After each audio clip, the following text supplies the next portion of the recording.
آپ کا مطالعہ کافی زیادہ ہونا چاہیے. اب مطالعہ کیا ہے؟ نہ صرف اس ٹاپک کے بارے میں آپ نے کتابوں کو پڑھ رکھا ہو، بلکہ اگر آپ نے کرنٹ سرچ کی ہے اور اس موضوع کو تلاش کیا ہے تو یہ بھی آپ کا مطالعہ ہوگا جو آپ نے گوگل سے یا کسی بھی ویب سائٹ سے مدد لی ہے، یا آپ نے کسی استاد کی رہنمائی حاصل کی ہے، آپ نے اس سے پوچھا ہے کہ جو موضوع ہمیں دیا گیا ہے اس میں کس قسم کا مواد ہونا چاہیے. تو مواد کو بڑی اہمیت حاصل ہے، اور مواد یعنی کانٹینٹ.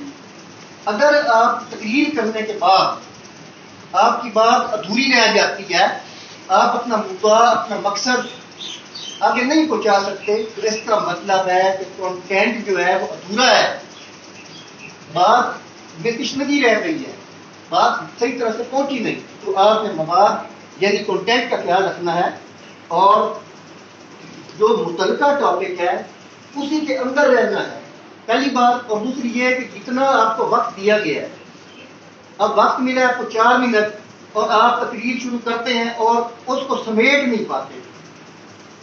اگر آپ کو 4 منٹ ملے ہیں، 3.5 منٹ ملے ہیں، تو آپ نے جامع انداز رکھنا ہے اور اس تقریر کو دیے گئے وقت میں سمیٹنا ہے. نہیں سمیٹ پائیں گے، تشنگی رہ جائے گی. تو مطلب یہ ہوا کہ آپ اپنی بات سامعین تک نہیں پہنچا پائے. اس کے علاوہ چند باتیں ہیں کہ آپ نے کنفیڈنس جو سب سے زیادہ میٹر کرتا ہے. اب آپ کر رہے ہیں اور وہاں پہ آپ کے پاؤں لگت رہے ہو، آپ تقریر کر رہے ہو، آپ گفتگو کر رہے ہو، کسی بھی موضوع کے اوپر بات کر رہے ہو، اور آپ کبھی کانوں پر ہاتھ لگا رہے ہو، کبھی آپ کا ناک پر ہاتھ جاتا ہو، کبھی آپ ٹائی اپنی کھینچ لیتے ہو، کبھی کالر پکڑ لیتے ہو، کبھی آپ اپنے بازوؤں کو ایسے پیچھے کر کے خارش کر لیتے ہو. تو یہ آپ کے باڈی جسچر یعنی آپ کی وہ زبان ہوتی ہے جو یہ ثابت کرتی ہے کہ آپ مکمل طور پر اپنے موضوع پر عبور نہیں رکھتے. تو موضوع پر آپ کو اگر عبور ہے تو آپ درست طریقے سے سامنے آئیں. سمجھ آ رہی بات؟ پہلے تو یہ ہوتا تھا کہ بچے آتے تھے، ان کے ہاتھ میں ایک کاغذ ہوتا تھا اور کاغذ کے اوپر جو کچھ لکھا ہوتا تھا وہ بعض اوقات انہوں نے سرچ کر کے کہیں سے کچھ تقریر بنائی ہوتی تھی، اور وہ پھر ہم سے رہنمائی دیتے تھے، سر یہ غلط ہوتی، اسلام کروا دیتے تھے، اور وہ آ کے تقریر کی صورت میں پیش کر دیتے. بعض اوقات ہماری ہی لکھی ہوئی جو تقریر ہوتی تھی، میری جو لکھی ہوئی تقریر ہوتی تھی، بچے اس کو یوں کا تو پڑھ دیتے تھے. پھر ہم ان کو تقریر کے انداز میں لاتے تھے کہ وہ کم از کم تقریر کے انداز میں پیش کریں، اور صرف یہ نہیں ہے کہ جسٹ اس کو ریڈنگ کر رہے ہوں جیسے کوئی سبق پڑھا جاتا ہے.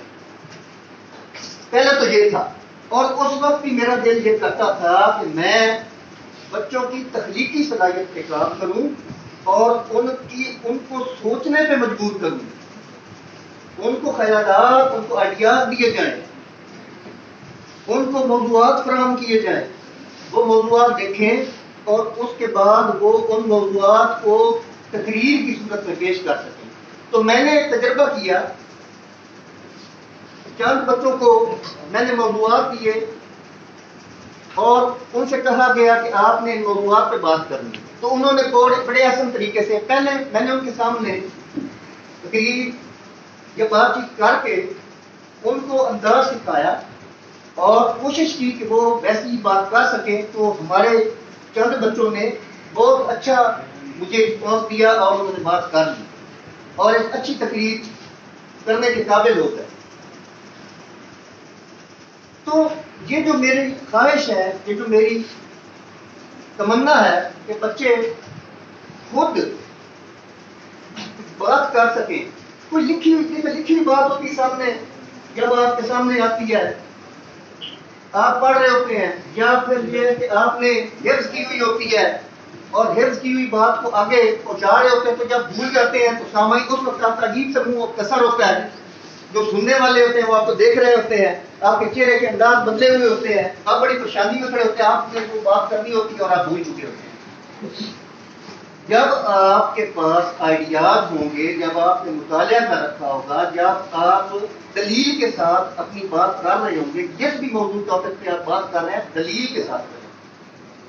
یہ نہیں ہے کہ آپ کر رہے ہیں ایک موضوع پہ بات اور آپ اس شخصیت کی تعریفیں اور خوبیاں اس کے بیان کرتے جائیں, صرف اس کی خوبیوں کے پل باندھتے جائیں, اس کی تعریفیں کرتے جائیں, اس کی پیدائش سے لے کر موت تک کا ذکر کرتے جائیں کہ وہ بڑا اچھا تھا, فلاں ٹائم پہ پیدا ہوا, فلاں ٹائم پہ وہ فوت ہو گیا, یہ اس نے کیا.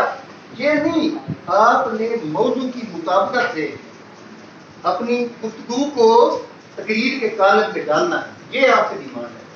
تو جب آپ کسی ٹیچر کو سنتے ہیں یا خود تیاری کرتے ہیں تو پھر آپ کے پاس لفظوں کا ذخیرہ اس قدر ہونا چاہیے کہ آپ اس موضوع پہ بات کریں. اور کچھ تقریر کے لیے کچھ یہ ایک فن ہے, آرٹ ہے, کچھ چیزیں بہت ضروری ہیں تقریر کے لیے کہ آپ کی ریپیٹیشن آف ورڈ, بات کی تکرار نہ ہو.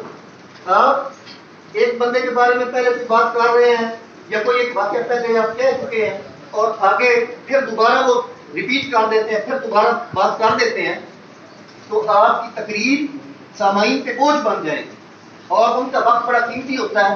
جب وہ اس کو سنیں گے تو وہ بھی پریشان ہوں گے کہ یہ کیا بار بار ایک ہی بات کرتا چلا جا رہا ہے.